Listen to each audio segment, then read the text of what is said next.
నేను మళ్ళీ అడుగుతున్నా ఈ సభ ద్వారా ఏ మాత్రం విశ్వసనీయత ఈ వైఎస్ఆర్ కాంగ్రెస్ పార్టీకి ఉంటే అది ఒక రాజకీయ పార్టీగా ఉండాలనుకుంటే 36 పేర్లు పంపించండి.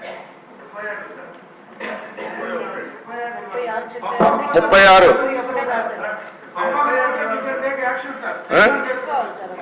ఈ హౌసే పెడదాం.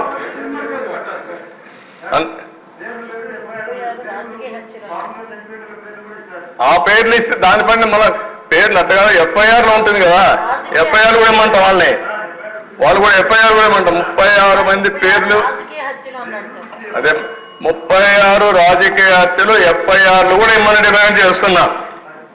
అది ఇచ్చిన తర్వాత తెలుస్తుంది. అంటే అధ్యక్ష చాలా జీవితాంతం అబద్ధాలు చెప్పి అబద్ధాల పునాదులపైన పార్టీ పెట్టి ఆ అబద్ధాలపైన బతికి ప్రజల్ని మోసం చేసిన వాళ్ళు ఇవన్నీ మాట్లాడుతూ ఉంటారు. అధ్యక్ష నా స్థాయికి నేను మాట్లాడకూడదు అనుకున్నాను, కానీ నేను మాట్లాడకపోతే కూడా హిస్టారికల్ మిస్టేక్ అవుతుందనే ఉద్దేశంతోనే I want to straight in the record.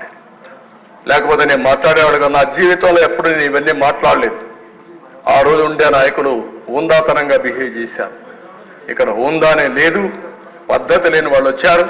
అలాంటి వాళ్ళు వచ్చినప్పుడు ప్రజాస్వామ్యానికే కాదు సమాజానికే చాలా ప్రమాదం. దిశ